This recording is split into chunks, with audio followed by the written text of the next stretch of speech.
Hello everyone, this is Gunjan. You are watching my channel. Welcome to my channel.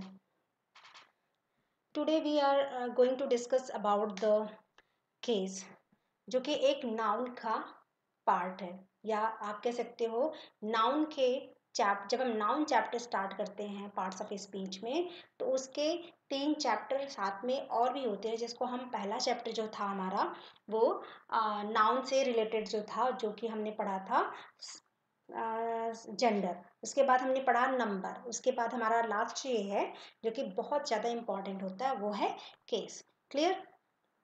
इसको हम पढ़ेंगे। ठीक है, तो केस होता क्या है? ठीक है, तो यहाँ पे देखिए क्या है। Case of noun tells us about the position of that noun in a sentence. Sentence में जो नाउन की पोजीशन है उसको बताने के लिए हम क्या यूज करते हैं? केस को। ठीक है, तो ये केस होते हैं। It means how many types of cases. तो नाउन में देखिए बेसिकली जब हम केस पढ़ते हैं तो there are 6 types of cases. ठीक है, there are 6 types of cases in English grammar. First जिसको हम पढ़ते हैं वो है नॉमिनेटिव केस, जिसको हम सब्जेक्टिव केस भी कहते हैं। क्या कहते हैं? सब्जेक्टिव केस कहते हैं। एक्यूजेटिव सेकेंड हो गया एक्यूजेटिव केस, जिसको हम ऑब्जेक्टिव केस कहते हैं। पॉजेसिव केस, जिसको हम जेनेटिव केस भी कहते हैं। क्लियर? फोर्थ जो होता है वो कॉम्प्लीमेंट ऑफ द वर्ब हो गया। क्लियर? फिफ्थ जो हो गया वो नाउन या केस इन अपोजिशन कह सकते हैं आप। इसके बाद सिक्स जो है वो नॉमिनेटिव ऑफ एड्रेस हो गया। क्लियर? तो ये जो है कितने टाइप्स के हो जाएंगे? ये हो गए 6 टाइप्स ऑफ के केसेस।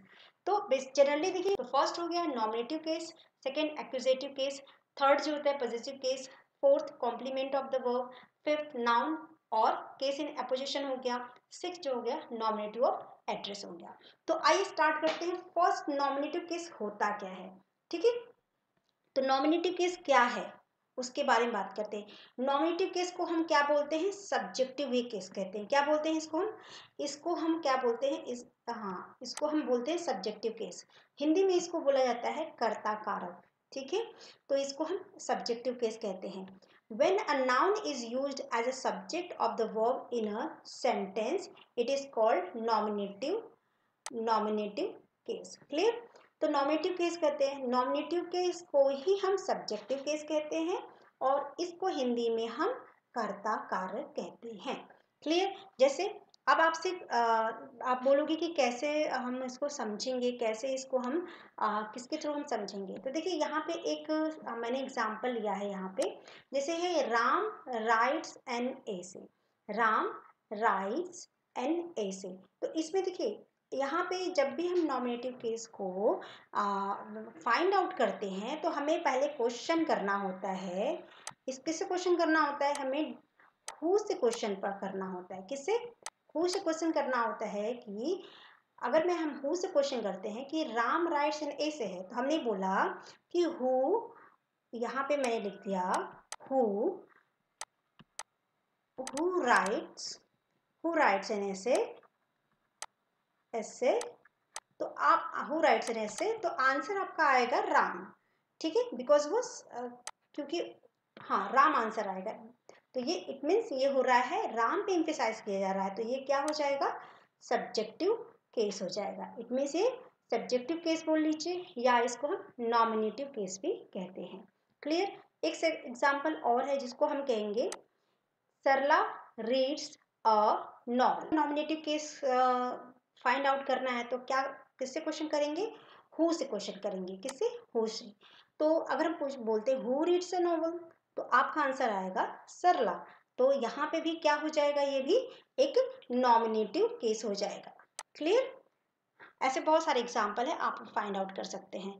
नेक्स्ट आते हैं, सेकेंड आता है आपका एक्यूजेटिव केस, जिसको हम ऑब्जेक्टिव केस करते हैं। ये थोड़ा सा हो जाता है इस पे, इसीलिए मैं कर्म कारक हो गया। ठीक है, इसे लिखा नहीं जाता बहुत अच्छे से।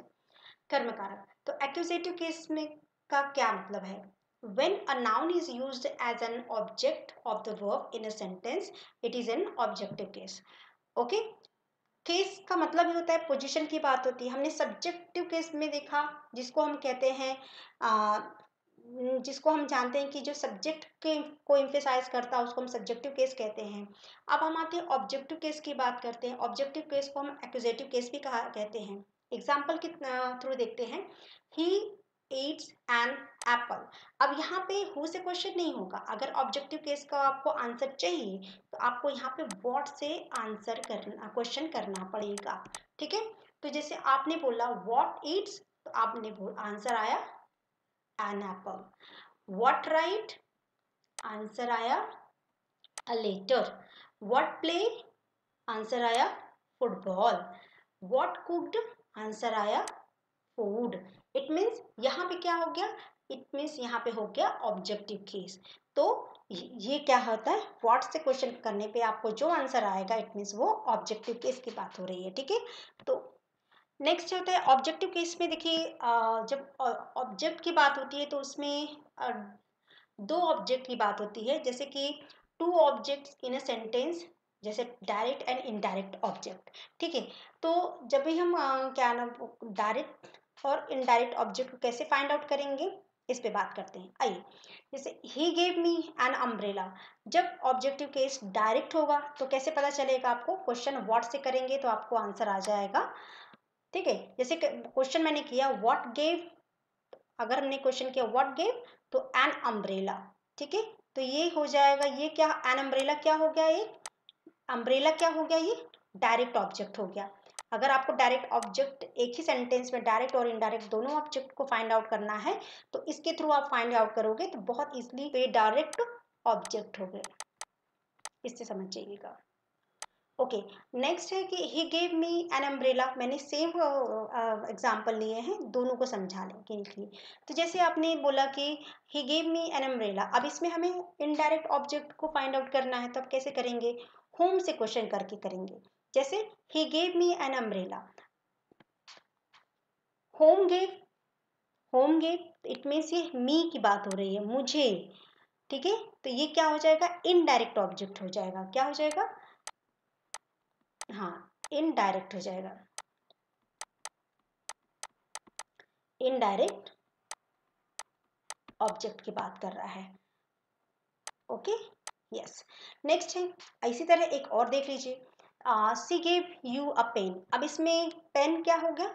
डायरेक्ट ऑब्जेक्ट हो गया, एंड इनडायरेक्ट ऑब्जेक्ट क्या हो जाएगा? यू हो जाएगा, जो कि यहाँ पे मैंने यहाँ पे शो किया है। ठीक है, डायरेक्ट ऑब्जेक्ट पेन हो गया और इनडायरेक्ट ऑब्जेक्ट क्या हो गया?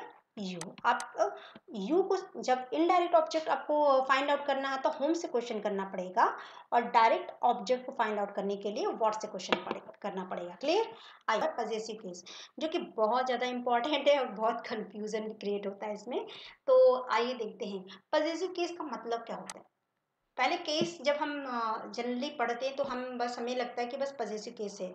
Nominative case, objective case and possessive case. Possessive case इसलिए इंपॉर्टेंट हो जाता है, ये ओनरशिप की बात करता है।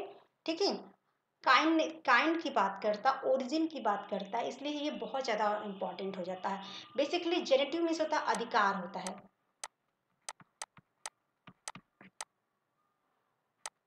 अधिकार की बात करता है ना। ओके, तो अभी हम बात करते हैं पजेसिव केस क्या है। The possessive case of a noun is use to show ownership और पोजीशन। तो ये अगर ओनरशिप की बात करता है, पोजीशन की बात करता है, पोजीशन की बात करता है, तो ये क्या हो जाता है? पजेसिव केस होता है। ठीक है, जैसे आपको अगर पजेसिव केस में को फाइंड आउट करना है तो इसके लिए आप हुज से क्वेश्चन करोगे। किससे? हुज से। यहाँ पे मैंने नोट भी कर दिया है कि the possessive answer the question whose. अगर हुज से क्वेश्चन करने पे आपको जो आंसर मिलेगा इट मीन्स वो क्या हो जाएगा? पजेसिव केस हो जाएगा। जैसे कि मैंने एक एग्जांपल लिया है, दिस इज रामाज अम्ब्रेला। ठीक है, तो ये ये किसका है? राम का अम्ब्रेला है। तो यहाँ पे अगर क्वेश्चन कहते हो कि हुज अम्ब्रेला इज दिस, तो आपको आंसर आएगा रामास। क्या? रामास। तो ये क्या हो जाएगा? ये पजेसिव केस हो जाएगा। पजेसिव केस में अगर आपको क्वेश्चन अगर हु से करोगे तो आंसर जो आएगा इट मीन्स वो क्या हो जाएगा? वो पजेसिव केस है। क्लियर? अभी पजेसिव केस के कुछ रूल्स भी हैं, उसको आगे देखेंगे। आइए नेक्स्ट करते हैं। ये कुछ पजेसिव केस जो होते हैं, the possessive case does not always denote position. ठीक है। पोजेशन की बात हमेशा नहीं करते हैं, कभी कभी वो क्या है, ऑथरशिप की बात करते हैं, ओरिजिन की बात करते हैं और काइंड की बात करते हैं। ठीक है, तो उसको भी हम पॉजिटिव केस में इंक्लूड करते हैं। जैसे यहाँ पे वर्ड है एक शेक्सपियर्स प्ले। ओके, तो अगर आपको ऐसे बोलना है या ऐसे बोलना है the play has been written by Shakespeare. ठीक है, ये भी बोल सकते हैं। द प्रेसिडेंट्स स्पीच, आपको ऐसे भी बोल सकते हैं this speech has been delivered by president. ठीक है, तो ये हो जाएगा। तो आपको ये करना है। अब आते हैं नेक्स्ट, क्योंकि शेक्सपियर्स प्ले है इसमें से ऑथरशिप की बात हो रही है, प्रेसिडेंट स्पीच है इसमें से काइंड की बात हो रही है कि कितने तरीके से आप क्या होते हैं अपनी स्पीच को यूज कर सकते हैं। क्लियर। नेक्स्ट आते हैं, नेक्स्ट आता है कि सम रूल्स, ये देखिए नेक्स्ट है कि some rules are follow to make the possessive case और सेंटेंसेस। जो पॉजेसिव केस में कुछ रूल्स को फॉलो करने से क्या होता है, इसके सेंटेंसेस बनते हैं। जैसे फर्स्ट रूल है जो सभी लोग जानते हैं, when the noun is singular the possessive case is formed by adding S, apostrophe S use करना पड़ता है। क्या, apostrophe S to the nouns. Nouns जैसे कोई सेंटेंस आपको दिया है, जैसे मैंने यहाँ पे एक सेंटेंस लिया है, देखिए द बॉयज बुक। बॉय यहाँ पे मैंने सिंगुलर यूज किया है, इसीलिए यहाँ पे देखिए बोला गया है when the noun is singular. जब नाउन सिंगुलर होता है तो उसके साथ एपोस्ट्रोफी एस लगाता है। ठीक है, तो वो अब यहाँ पे द बॉयज बुक, क्लियर, ये सिंगुलर में होगा। द किंग्स क्राउन, इसलिए इसके साथ एपोस्ट्रोफी एस लगा हुआ है। क्लियर, ये रूल क्लियर हुआ। अब एक चीज आते हैं, नोट नहीं करना होगा आपको, the letter S is omitted in a few words where too many hissing sounds would come together। जो कुछ साउंड्स होते हैं, कुछ सेंटेंसेस ऐसे होते हैं जब हम एपोस्ट्रोफी तो उसमें क्या होता है, हिसिंग साउंड होते हैं। इट मीन्स वो स की आवाज आती है, तो उसमें हमें एस को क्या होना, रिमूव करना है, बस एपोस्ट्रोफी जो मार्क्स होते हैं उसको लगाने होते हैं। ठीक है, जैसे फॉर कंसाइंस सेक, तो ये क्या है, इसमें हम एपोस्ट्रोफी बस यूज करेंगे, एस यूज नहीं करेंगे। क्लियर। फॉर गुडनेस सेक, इसमें स की हिसिंग साउंड आ रहे हैं ना, इस वजह से। फॉर जस्टिस सेक, तो ये क्या है, इसमें हम बस एपोस्ट्रोफी यूज करेंगे, एपोस्ट्रोफी एस नहीं यूज करेंगे। क्लियर। नेक्स्ट, नेक्स्ट है रूल नंबर 2, कहता है कि व्हेन द, रूल नंबर 2 क्या है, कह रहा है कि when the noun is used as plural and in ends with S the possessive case is formed by adding only apostrophe. Clear. यहाँ पे देखिए आप जैसे कि प्लूरल फॉर्म में अगर एपोस्ट्रोफी मार्क्स लगेंगे, ना कि एपोस्ट्रोफी एस। एपोस्ट्रोफी एस यहाँ पे नहीं लगेंगे क्योंकि बॉयज है, तो बॉयज में ऑलरेडी एस लगा है, इसलिए यहाँ पे बस एपोस्ट्रोफी यूज होगा। जैसे यहाँ पे बॉयज स्कूल हो गया, बॉयज हॉस्टल हो गया, गर्ल्स हॉस्टल हो गया, तो ये सारे होंगे जहाँ पे ऑलरेडी एस लगा है, बस उसके साइड बाद में हमें एपोस्ट्रोफी मार्क्स लगाने हैं, ना कि एस। क्लियर। नेक्स्ट है हॉर्सेस टेंस। अब यहाँ पे देखिए हॉर्सेस के साथ क्योंकि ये प्लूरल फॉर्म है, तो इसके लिए हमें यूज हुआ है यहाँ पे एपोस्ट्रोफी मार्क्स लगाया है, और ये कंप्लीट हो गया सेंटेंस। नेक्स्ट आते हैं rule number 3, noun is plural but does not ends in S, possessive sign is form by adding S. जैसे कि हमने इससे पहले पढ़ा था कि प्लूरल फॉर्म में क्या होता है, एपोस्ट्रोफी एस न लग के क्या होता है, एपोस्ट्रोफी मार्क्स लगते हैं। बट अगर आपके प्लूरल फॉर्म के नाउन में एस ऑलरेडी लगा हुआ होगा तब। लेकिन थर्ड रूल में कह रहा है कि अगर आपका प्लूरल फॉर्म प्लूरल नाउन है तो उसके साथ अगर एस नहीं लगा है तब आप एपोस्ट्रोफी एस वहां पे लगाएंगे। जैसे मैन्स क्लब, मैन में, हाँ मैन है, मैन में आपके एस नहीं लगा हुआ था बिकॉज प्लूरल तो है, बट यहाँ पे हमें एपोस्ट्रोफी एस लगाने के बाद ही वहाँ सेंटेंस को कंप्लीट करना होगा। मेंस क्लब मतलब आदमियों का क्लब। चिल्ड्रंस बुक, अब चिल्ड्रन ऑलरेडी प्लूरल फॉर्म में है, लेकिन यहाँ पे क्या हुआ है, यहाँ पे ये, हाँ यहाँ पे ये है कि आपको क्या मिलेगा, एपोस्ट्रोफी एस का यहाँ पे मतलब हो गया, यहाँ पे देखिए चिल्ड्रन प्लूरल फॉर्म है, तो यहाँ पे हमें एस लगाना पड़ेगा और बुक्स लिखना पड़ेगा। ठीक है। रूल नंबर 4 करता है कि when two nouns are closely connected the possessive sign is put to the letter S. ठीक है, जैसे दो नाउन्स एक साथ कनेक्टेड होते हैं तो उसके लास्ट वाले नाउन के साथ हम एपोस्ट्रोफी एस लगाते हैं। जैसे करीम एंड सलीम्स बेकरी। आप देखिए यहाँ पे Karim and Salim, Karim and Salim's bakery, bakery एक ही है लेकिन दोनों की है, इसलिए यहाँ पे Karim and Salim's bakery use हुआ है। नेक्स्ट है, यहाँ पे है okay father and son restaurant. Clear? तो ये फादर एंड सन्स रेस्टोरेंट, तो फादर एक नाउन है गया, दूसरा सन हो गया, तो ये दोनों की बाद में ही लगेगा, तो इसलिए यहाँ पे ये क्या ना रूल नंबर 4 ये बोल रहा है। क्लियर? अब आते हैं रूल नंबर 5 की बात करते हैं। इसमें हाँ रूल नंबर 5 भी है। तो रूल नंबर 5 क्या कहता है? रूल नंबर 5 ये कह रहा है कि ईच ऑफ टू और more connected nouns implying separate possession must take the possessive sign। Okay जैसे यहाँ पे बोला राजा रॉय एंड आर के नारायण नॉवेल्स, मतलब यहाँ दोनों लोग की अलग अलग बात हो रही है, नॉवेल्स की बात हो रही है बट अलग अलग राइटर्स की बात हो रही है। जैसे राजा रॉय की नॉवल एंड आर के नारायण की नॉवल की बात हो रही है। ठीक है, नेक्स्ट है जैसे Goldsmith and Cowper's poem. तो पोएम्स तो आप यहाँ पे है, दोनों लोग पोएम लिखते हैं, तो गोल्ड स्मिथ की पोएम एंड कॉपर की पोएम, तो इसलिए ये सेंटेंस इस तरह से बनेगा। तो ईच ऑफ टू और more connected nouns implying separate possession must take the possessive sign। Clear? अब आते हैं जो काइंड्स है केसेस के, वो फोर्थ काइंड जो है complement of the verb. Complement of the verb का क्या है? ये देखिए, कॉम्प्लीमेंट ऑफ द वर्ब मतलब होता है complement serves to complete the meaning of the sentence by giving additional information. यानी जब सेंटेंस में इंफॉर्मेशन कंप्लीट सेंस होता है उसको हम कहते हैं complement of the verb. Okay, जैसे जैसे यहाँ पे दिया है कि she is a teacher. She क्या है यहाँ पे? She is a teacher. तो शी इज अ टीचर, कौन टीचर है? शी टीचर है ना। तो टीचर क्या हो जाएगा? एक कॉम्प्लीमेंट हो जाएगा, बिकॉज ये एडिशनल इंफॉर्मेशन दे रहा है सब्जेक्ट के बारे में।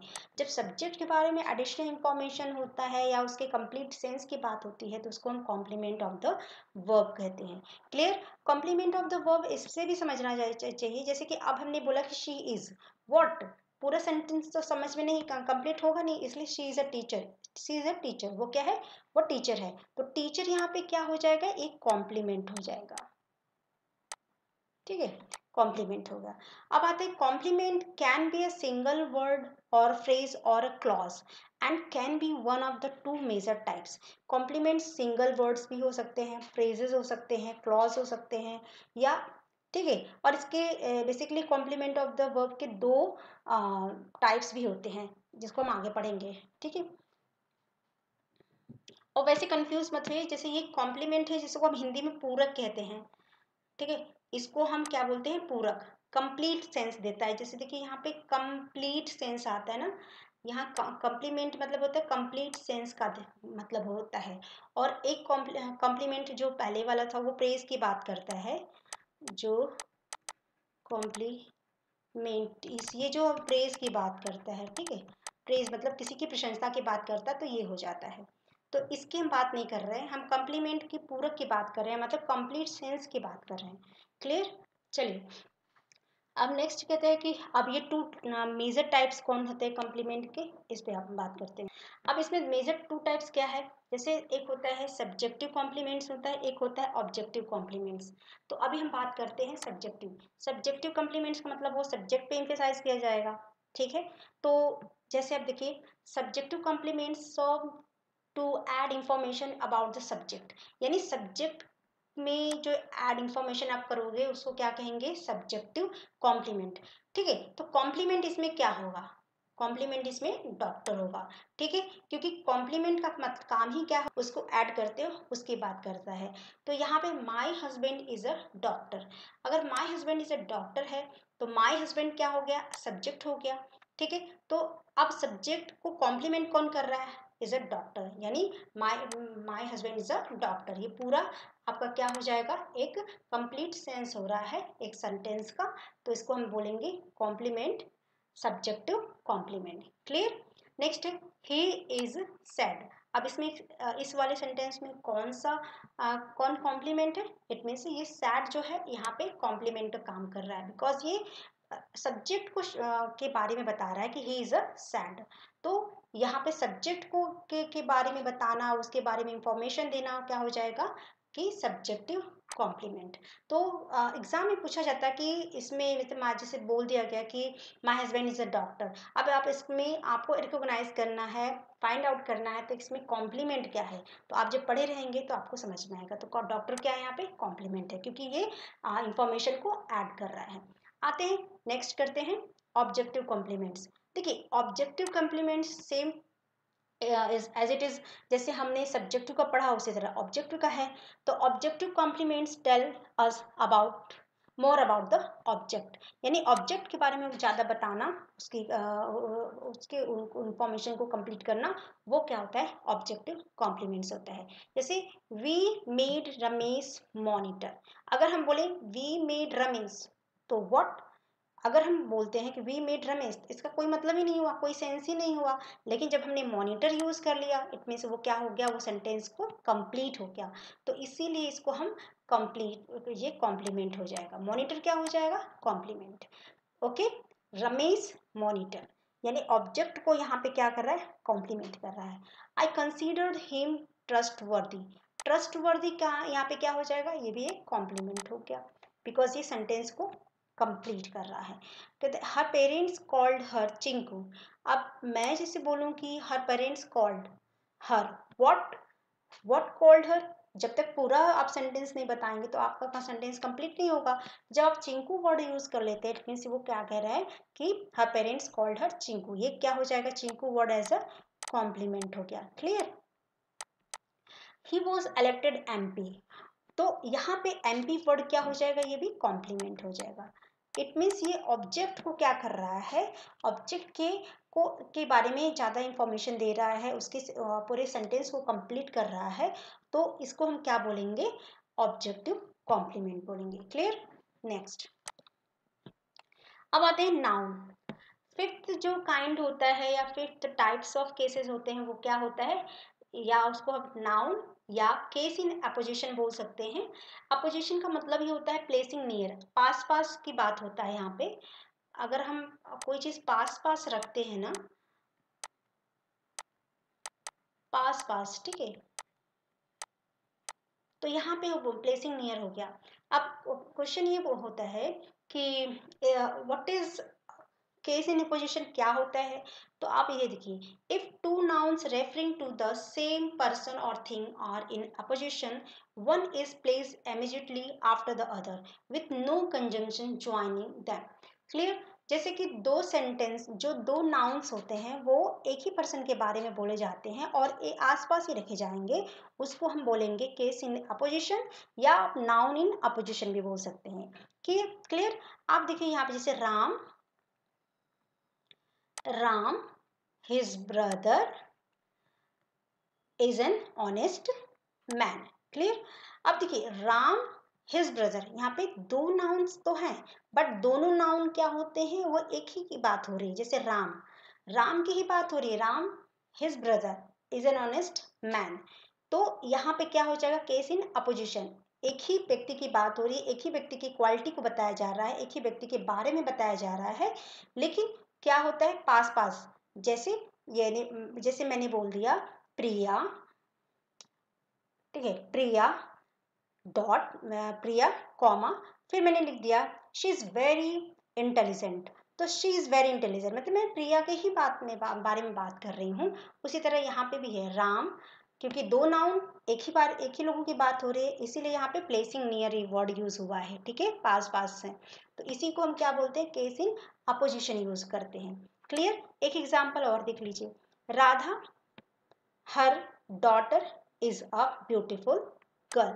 सेम है, जैसे राधा के बारे में ही बात हो रही है, Radha her daughter, okay, Radha her daughter is a beautiful.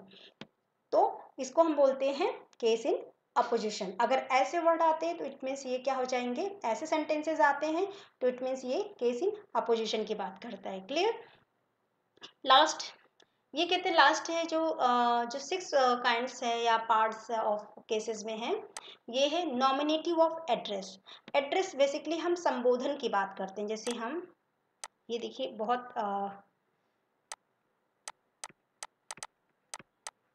किसी को आप एड्रेस करते हो ना, उसकी बात ये कर रहे हैं। तो संबोधन करने का मतलब आप किसी जिसे बुलाते हो, कॉल करते हो, बुलाते हो आप, हे हेलो इधर आइए ऐसे बोलते हैं ना, तो उसी की बात करते हैं, संबोधन की बात करते हैं। जैसे यहाँ पे नॉमिनेटिव ऑफ एड्रेस दिया हुआ, a noun use to a person और thing addressed is in the vocative case. ठीक है, वोकेटिव केस बेसिकली वो संबोधन के लिए यूज हुआ है। ठीक है, जैसे आप जैसे वर्ड यूज कर लीजिए, boys don't make a noise. अब यहाँ पे देखिए कुछ ठहराव है, इसमें हमने कॉमा यूज किया है। बॉयज किसको संबोधित किया जा रहा है, बॉयज को संबोधित किया जा रहा है। क्लास में हम बैठे हैं, बोलते हैं बॉयज, थोड़ा सा वेट करेंगे, don't make a noise, because हम उनको ही उनको एड्रेस कर रहे हैं, बच्चों को एड्रेस कर रहे हैं, बॉयज को एड्रेस कर रहे हैं। ठीक है, जैसे पारुल वेट फॉर मी, तो पारुल को एड्रेस करते हैं, कम है, तो राहुल को एड्रेस करते हैं, तो यहाँ पे क्या हो जाएगा, ये हो जाएगा नॉमिनेटिव ऑफ एड्रेस। क्लियर। अगर आपको ये थोड़ा सा भी अच्छा समझ में आया होगा तो प्लीज़ इसको लाइक शेयर कमेंट्स करिएगा। Okay, thank you very much.